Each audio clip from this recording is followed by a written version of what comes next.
ദൈവത്തിൻ്റെ അതിപരിശുദ്ധമായ നാമം വാഴ്ത്തപ്പെടുമാറാകട്ടെ. കർത്താവിൻ്റെ തിരുവചനം ശ്രദ്ധിക്കാൻ വന്നിരിക്കുന്ന നിങ്ങളെ എല്ലാവരെയും ദൈവം ധാരാളമായിട്ട് അനുഗ്രഹിക്കുമാറാകട്ടെ. ഇന്നത്തെ നമ്മുടെ ചിന്തയ്ക്കായിട്ട് ഉൽപ്പത്തി പുസ്തകം 1-ാം അധ്യായത്തിൻ്റെ 1-ാം വാക്യം ഇവിടെ വായിക്കുന്നു.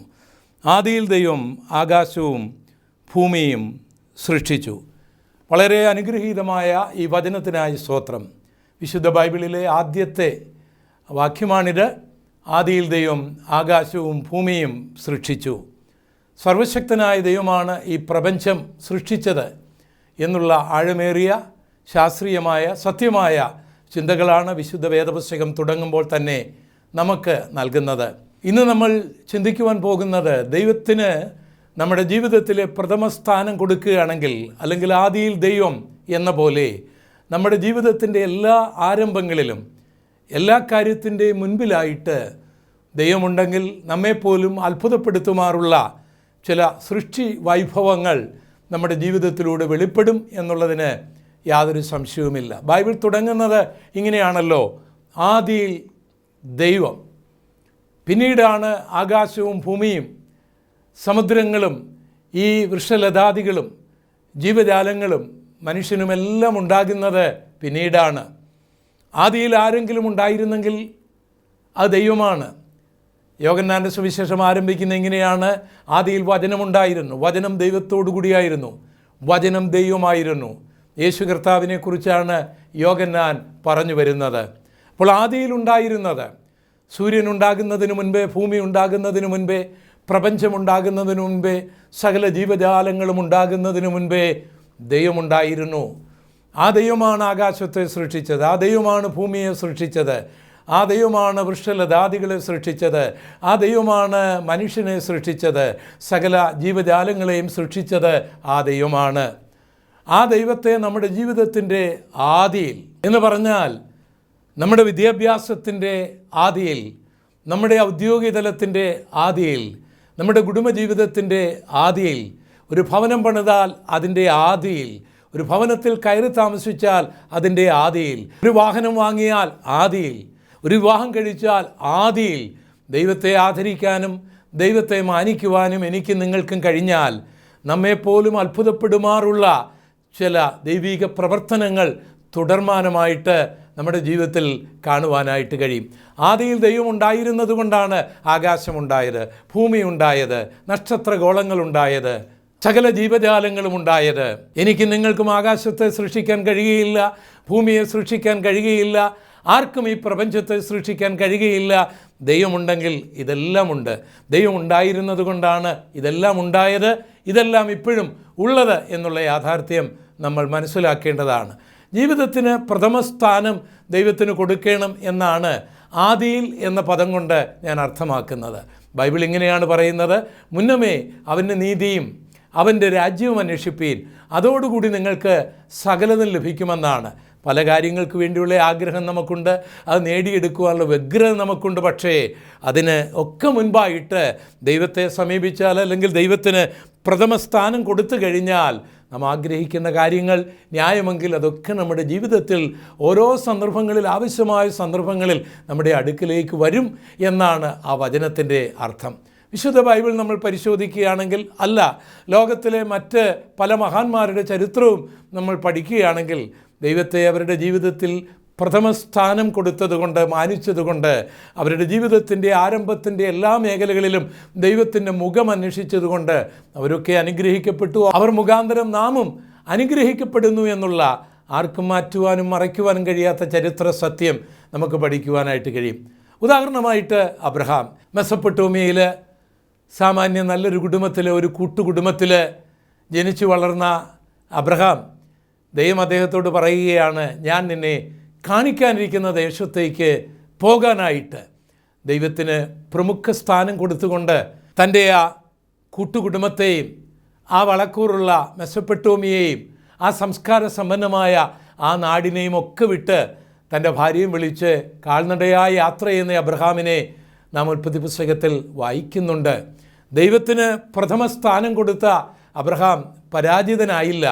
ഇന്ന് ലോകത്തിൽ ഏറ്റവും കൂടുതൽ ആൾക്കാർ ആദരിക്കുന്നയാൾ അബ്രഹാമാണ്. ലോകമെമ്പാടുമുള്ള ജൂതന്മാരുടെ വല്യപ്പനാണ് ഈ അബ്രഹാം എന്ന് പറയുന്നത്. ലോകമെമ്പാടുമുള്ള അറബികളുടെ വല്യപ്പനാണ് ഈ അബ്രഹാം എന്ന് പറയുന്നത്. ലോകമെമ്പാടുമുള്ള ക്രൈസ്തവർ തങ്ങളുടെ ആത്മീക പിതാവായിട്ട് ആദരിക്കുന്നയാളാണ് ഈ അബ്രഹാം. ഈ അബ്രഹാമിൻ്റെ കൊച്ചുമക്കൾക്ക് ഇന്ന് രാജ്യമുണ്ട്. ഇസ്രയേൽ അബ്രഹാമിൻ്റെ കൊച്ച് മക്കളുടെ രാജ്യമാണ്. അതുപോലെ തന്നെ Abu Dhabi, Dubai, Sharjah, Saudi Arabia, Oman, Qatar, Kuwait തുടങ്ങിയ രാജ്യങ്ങളൊക്കെ അബ്രഹാമിൻ്റെ കൊച്ചുമക്കളുടെ രാജ്യങ്ങളാണ്. ഈ രാജ്യങ്ങൾ മുഖാന്തരം നമ്മുടെ രാജ്യത്തിന് അല്ലെങ്കിൽ ലോകത്തിലെ പല രാജ്യങ്ങൾക്ക് പല നിലകളിൽ അവർ അനുഗ്രഹമായിരിക്കുന്നത് നമുക്ക് കാണുവാനായിട്ട് കഴിയും. അപ്പോൾ ദൈവത്തിന് പ്രമുഖ സ്ഥാനം കൊടുത്തുകൊണ്ട്, ഒന്നാമത്തെ സ്ഥാനം കൊടുത്തുകൊണ്ട്, തൻ്റെ വളക്കൂറുള്ള സ്ഥലത്തെക്കാളും പരമ്പരാഗതമായ തൻ്റെ കൂട്ടുകുടുംബത്തെക്കാളും അവിടുത്തെ ആരാധന കേന്ദ്രമായ സിഖാത്തിനേക്കാളും മറ്റെന്തിനേക്കാളും ദൈവത്തെ ആദരിച്ചുകൊണ്ട്, ദൈവത്തെ മാനിച്ചുകൊണ്ട് അനുസരിച്ചിറങ്ങിയ അബ്രഹാം അനുഗ്രഹിക്കപ്പെടുകയാണ് ചെയ്തത്. പിന്നീടും അബ്രഹാമിൻ്റെ ചരിത്രം നമ്മൾ പഠിക്കുമ്പോൾ അദ്ദേഹത്തിന് ഒരു മകനുണ്ടായിരുന്നു. വളരെ പ്രാർത്ഥിച്ച് ലഭിച്ചതാണ്.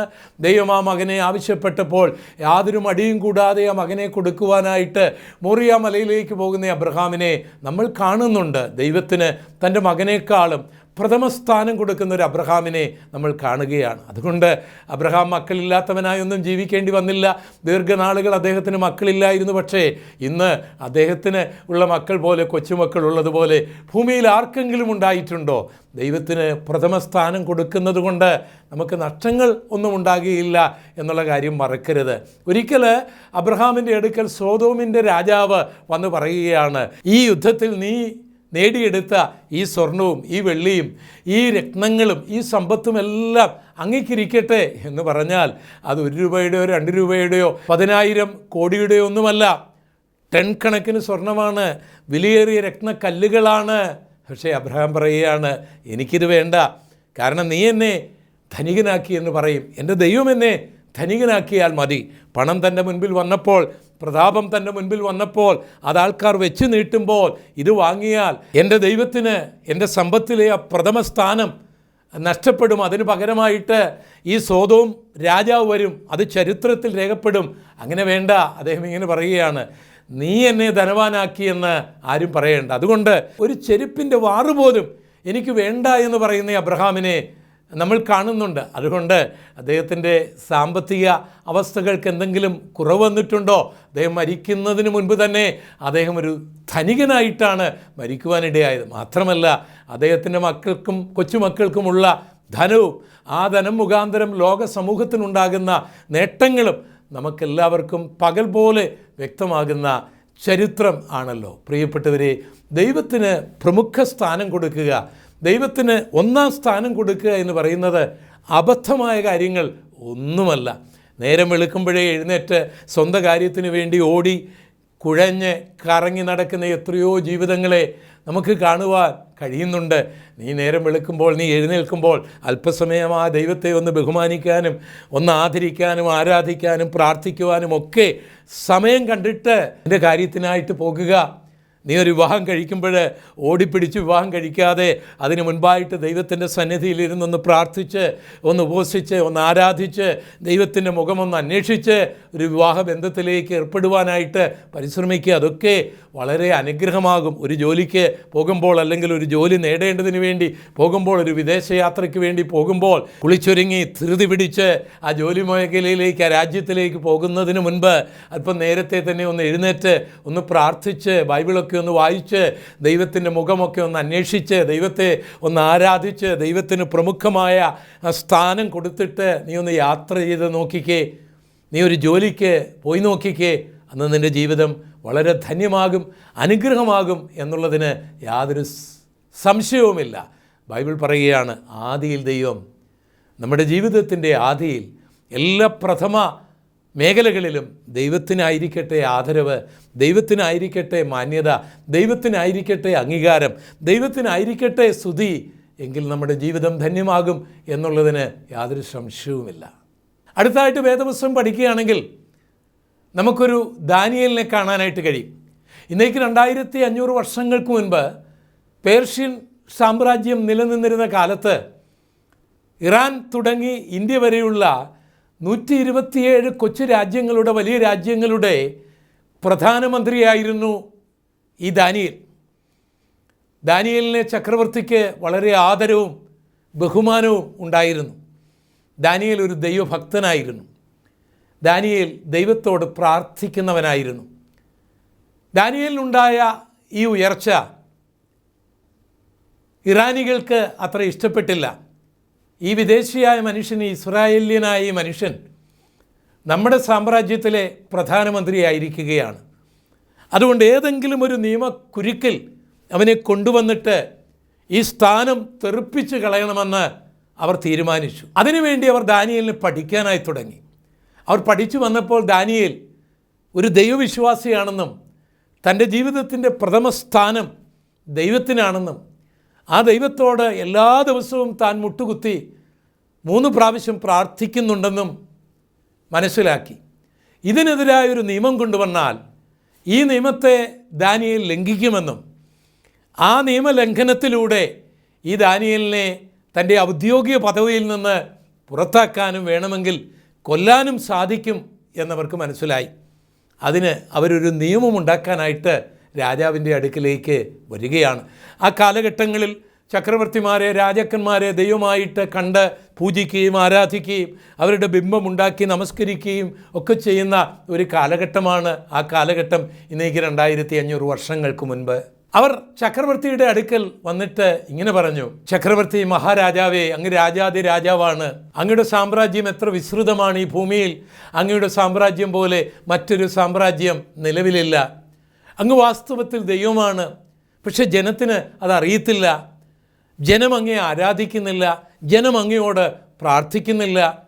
അതൊരു രാജ്യദ്രോഹ കുറ്റം തന്നെയാണ്. അത് ചക്രവർത്തിയെ നിന്ദിക്കുന്നതിന് തുല്യമാണ്. ഒരു സാമ്രാജ്യത്തിൻ്റെ ചക്രവർത്തി വാസ്തവത്തിൽ ദൈവമാണ്. അതുകൊണ്ട് അങ്ങൊരു നിയമമുണ്ടാക്കണം. അടുത്ത 1 മാസത്തേക്ക് ആരാധനയും പ്രാർത്ഥനയും എല്ലാം ഞങ്ങളുടെ ദൈവമായിരിക്കുന്ന അങ്ങയോട് മാത്രമായിരിക്കണം. അതിനെ ലംഘിക്കുന്നവർക്ക് കഠിനമായ ശിക്ഷ കൊടുക്കണം.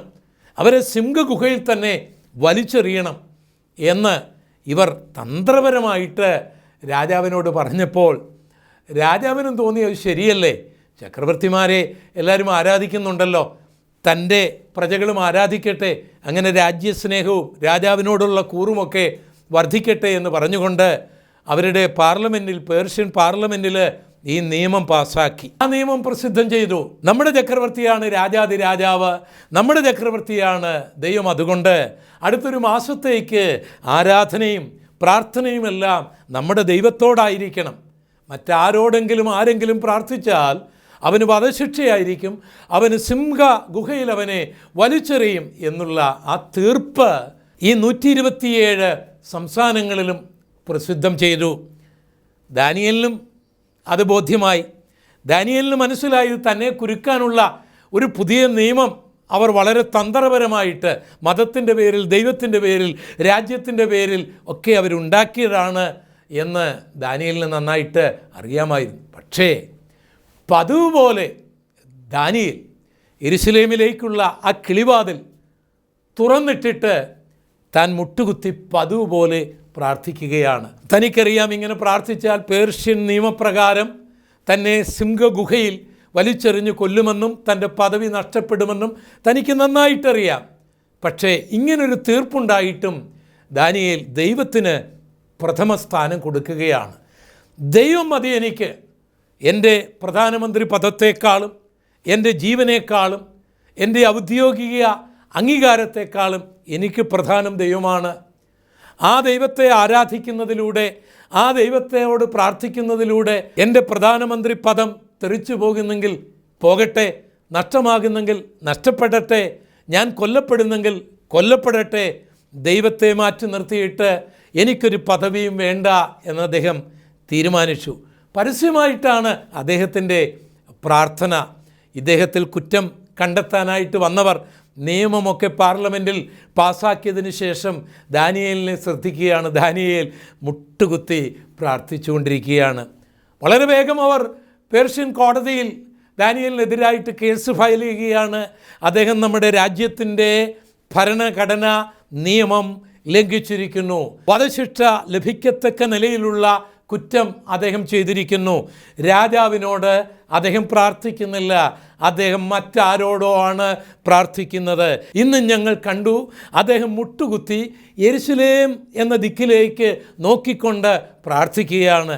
നമ്മുടെ രാജ്യത്തിൽ താമസിച്ചുകൊണ്ട് മറ്റൊരു രാജ്യത്തെ സ്നേഹിക്കുകയും ആ രാജ്യത്തെ നോക്കുകയും ആ രാജ്യത്തിൻ്റെ ദൈവത്തോട് പ്രാർത്ഥിക്കുകയും ചെയ്യുന്ന ഈ മനുഷ്യൻ ഒരു രാജ്യദ്രോഹിയാണ് എന്നവർ ബോധിപ്പിച്ചു.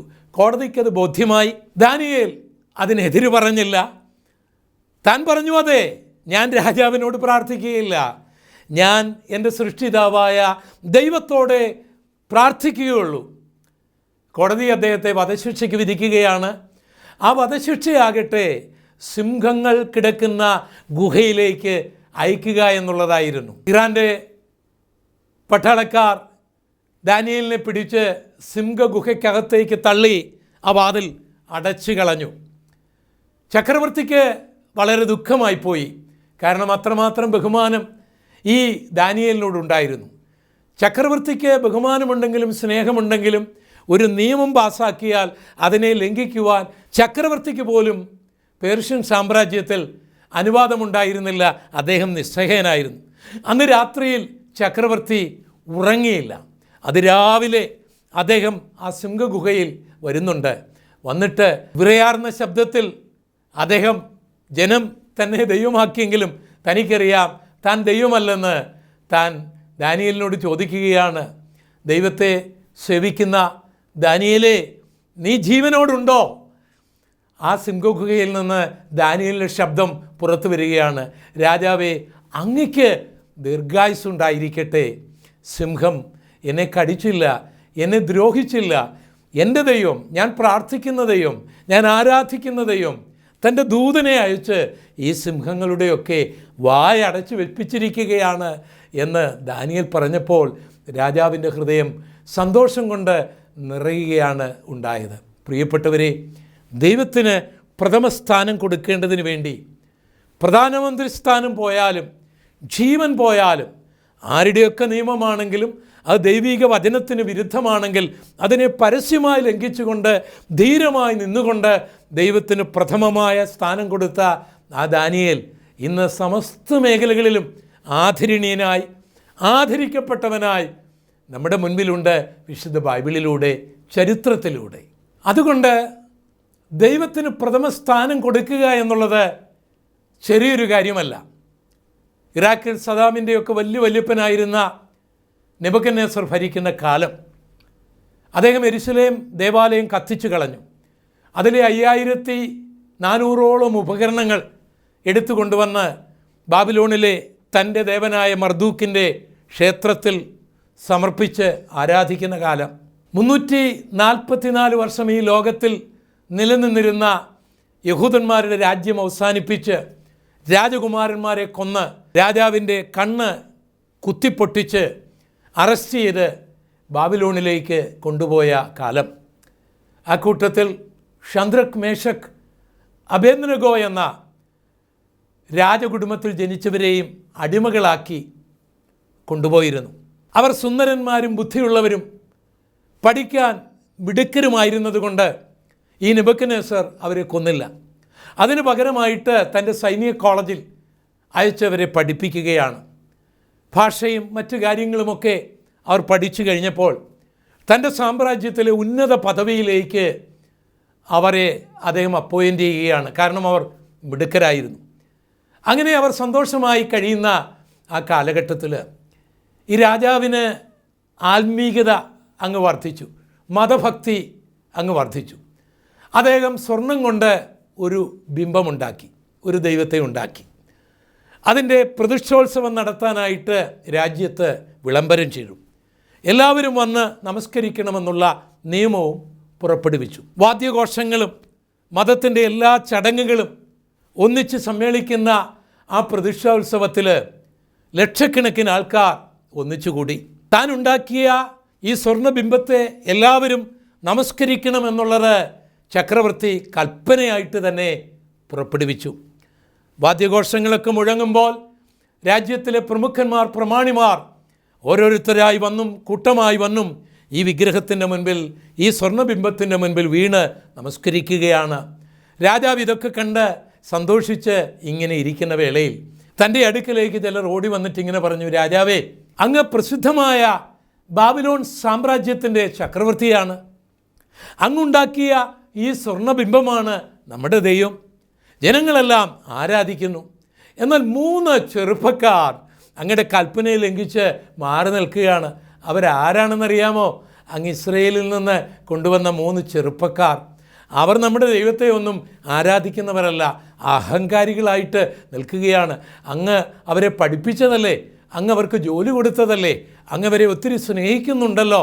പക്ഷേ നോക്കിക്കേ, അവർ നമ്മുടെ മതത്തെ വിശ്വസിക്കുന്നില്ല, നമ്മുടെ വിഗ്രഹത്തെ ആരാധിക്കുന്നുമില്ല എന്നുള്ള വാർത്ത കേട്ടപ്പോൾ രാജാവ് ഞെട്ടിപ്പോയി. കാരണം താൻ പഠിപ്പിച്ചവരും താൻ ജോലി കൊടുത്തവരുമൊക്കെ തന്നെ കൂടുതൽ ആദരിക്കും, തൻ്റെ വിഗ്രഹത്തെ നമസ്കരിക്കുമെന്ന് താൻ കരുതിയിരുന്നു. അതാണ് ഇവിടെ ഇപ്പോൾ നടന്നുകൊണ്ടിരിക്കുന്നത്.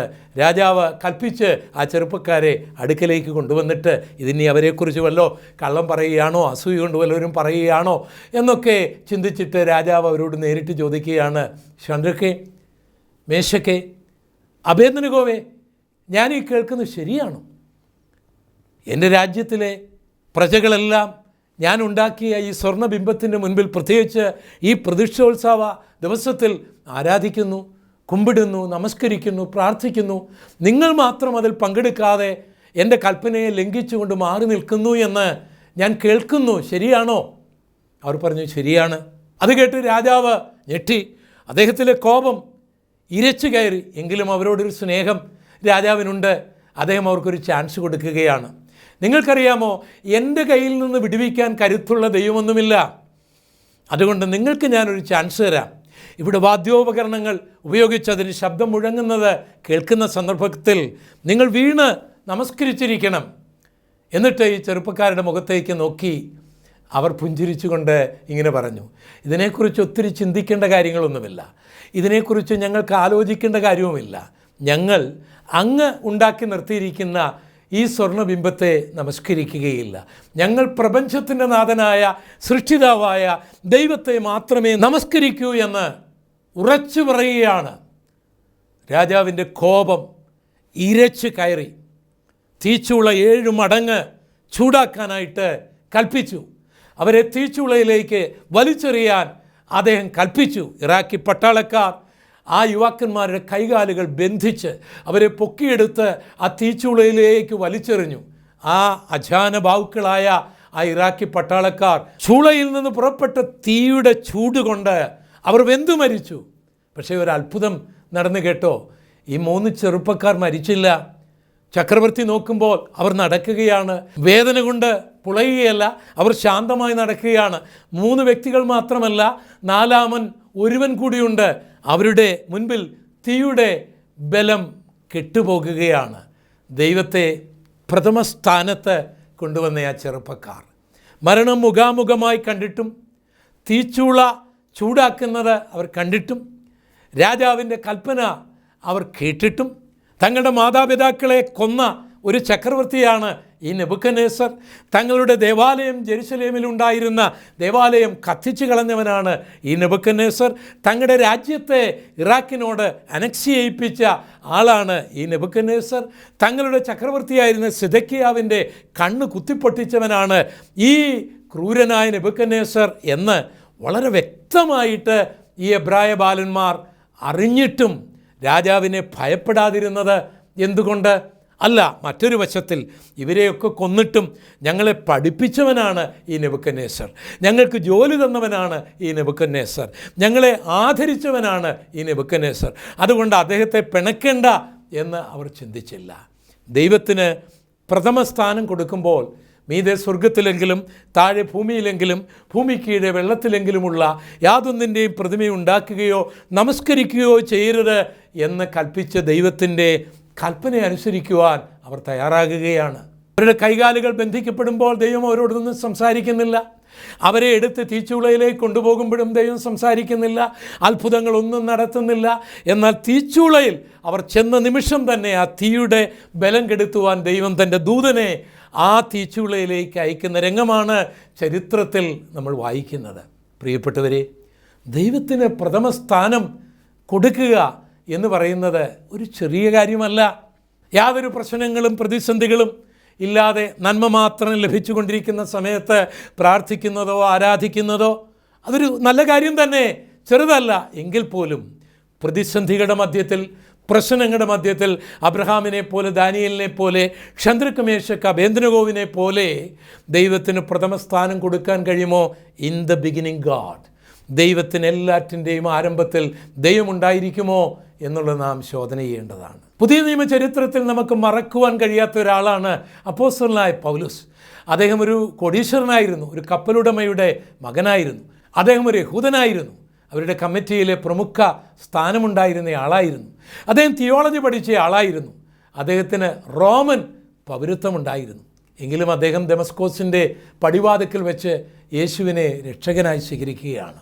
ആ കാലം മുതൽ അനവധി പ്രതിസന്ധികൾ അദ്ദേഹത്തിൻ്റെ ജീവിതത്തിലുണ്ടായി. പട്ടിണിയുണ്ടായി, ഉപദ്രവങ്ങളുണ്ടായി, കള്ളക്കേസുകളുണ്ടായി, ജയിലിൽ കിടക്കേണ്ടതായി വന്നു.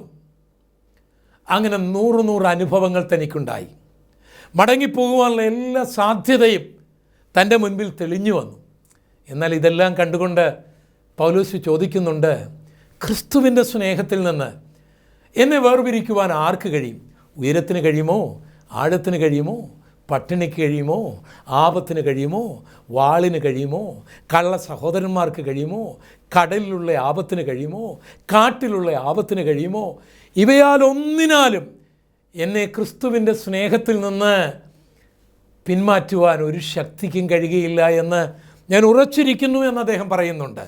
കാരണം ദൈവത്തിന് അദ്ദേഹം പ്രഥമ സ്ഥാനം കൊടുക്കുകയാണ്. പണത്തിനല്ല, അധികാരത്തിനല്ല, ലോകത്തിലെ ഉയർച്ചയ്ക്കല്ല, സ്ഥാനമാനങ്ങൾക്കല്ല, ദൈവത്തിനാണ് പ്രധാനം. അതുകൊണ്ട് അദ്ദേഹം പറയുകയാണ്, പിന്നിലുള്ളതിനെ മറന്ന് മുൻപിലുള്ളതിനെ ലാക്കാക്കി ഞാൻ ഓടുകയാണ്. താൻ മരിക്കേണ്ട സമയം അടുത്തപ്പോൾ തൻ്റെ ആത്മീയപുത്രന് എഴുതുകയാണ്, ഞാൻ നല്ല പോർ പൊരുതു, ഓട്ടം തികച്ചു, വിശ്വാസം കാത്തു. അല്പം കഴിയുമ്പോൾ എൻ്റെ തല റോമാക്കാർ വെട്ടിക്കളയും. പക്ഷേ കർത്താവ് വരുമ്പോൾ ഞാൻ ഉയർത്തെഴുന്നേൽക്കും, എനിക്ക് തലയുണ്ടാകും, അതിലെൻ്റെ കർത്താവ് ജീവകിരീടം എനിക്ക് നൽകും. എനിക്ക് മാത്രമല്ല, ദൈവത്തിന് പ്രഥമ സ്ഥാനം കൊടുക്കുന്ന ആർക്കും അത് ലഭിക്കും. പ്രിയപ്പെട്ടവരെ, അബ്രഹാമിൻ്റെ ജീവിതത്തിലൂടെ, ദാനിയേലിൻ്റെ ജീവിതത്തിലൂടെ, ശദ്രക്ക് മേശക്ക് അബേദ്നെഗോവിൻ്റെ ജീവിതത്തിലൂടെ, പൗലോസിൻ്റെ ജീവിതത്തിലൂടെ അവരൊക്കെ ദൈവത്തിന് കൊടുത്ത സ്ഥാനം, ആ പ്രഥമ സ്ഥാനം നാം ചിന്തിക്കുകയായിരുന്നു. ഇനി നമ്മുടെ ജീവിതം ദൈവസന്നിധിയിൽ ഒന്ന് സമർപ്പിച്ചിട്ട്, ശാന്തമായി ഒന്ന് വിശകലനം ചെയ്തിട്ട്, ഏതിനാണ് നാം പ്രഥമ സ്ഥാനം കൊടുക്കുന്നതെന്ന് ഒന്ന് ചിന്തിക്കണം. പ്രാർത്ഥിക്കുന്നില്ല എന്നല്ല, പാടുന്നില്ല എന്നല്ല, പ്രസംഗിക്കുന്നില്ല എന്നല്ല, ആരാധിക്കുന്നില്ല എന്നല്ല, ദൈവത്തെ സ്നേഹിക്കുന്നില്ല എന്നല്ല. പ്രഥമ സ്ഥാനം ദൈവത്തിന് കൊടുക്കുന്നുണ്ടോ? എന്നേക്കാൾ അധികം അപ്പനെയോ അമ്മയെയോ സ്വന്തം ജീവനെയോ സ്നേഹിക്കുന്നവന് എൻ്റെ ശിഷ്യനായിരിക്കാൻ കഴിയുകയില്ല എന്നാണ് യേശു പറഞ്ഞത്. അപ്പനെ സ്നേഹിക്കരുതെന്നും അമ്മയെ സ്നേഹിക്കരുതെന്നും സ്വന്തം ജീവനെ സ്നേഹിക്കരുതെന്നും ഒന്നുമല്ല യേശു പറഞ്ഞത്. അവരെയൊക്കെ സ്നേഹിച്ചുകൊള്ളൂ, പക്ഷേ പ്രഥമ സ്ഥാനം, പ്രഥമ സ്നേഹം ദൈവത്തിനായിരിക്കട്ടെ. ആദിയിൽ ദൈവം ആകാശവും ഭൂമിയും സൃഷ്ടിച്ചു. ദൈവത്തെ നമുക്കൊന്നാം സ്ഥാനത്ത് കൊണ്ടുവന്നാൽ നമ്മെ അത്ഭുതപ്പെടുത്തുന്ന ചില സൃഷ്ടി വൈഭവങ്ങൾ നാം പോലും അറിയാതെ 1, 2, 3, 4, 5, 6 ദിവസങ്ങളിൽ ഇതിങ്ങനെ നമ്മുടെ ജീവിതം മുഴുവൻ തുടർന്നുകൊണ്ടിരിക്കും. കർത്താവിൻ്റെ കരങ്ങൾ നമ്മളെ ഏൽപ്പിക്കാം. നമുക്ക് പ്രാർത്ഥിക്കാം. ഞങ്ങളുടെ കർത്താവേ, ഞങ്ങളുടെ ദൈവമേ, പ്രഥമ സ്ഥാനം ഞങ്ങളുടെ ജീവിതത്തിൻ്റെ സമസ്ത മേഖലകളിലും അങ്ങേക്കായിരിക്കാനും, അങ്ങേ മാറ്റി നിർത്തിയിട്ട് ഒരു നേട്ടവും ഞങ്ങൾക്ക് വേണ്ട എന്നൊരു തീരുമാനത്തിൽ വരുവാൻ എന്നെയും എൻ്റെ പ്രേക്ഷകരെയും സഹായിക്കണമേ. യേശു കർത്താവിൻ്റെ പരിശുദ്ധമുള്ള നാമത്തിൽ അപേക്ഷിക്കുന്നു. കൃപ തോന്നി കേൾക്കുമാറാകണമേ. ആമേൻ. ദൈവം ഈ വചനങ്ങളാൽ നിങ്ങളേവരെയും ധാരാളമായി അനുഗ്രഹിക്കുമാറാകട്ടെ.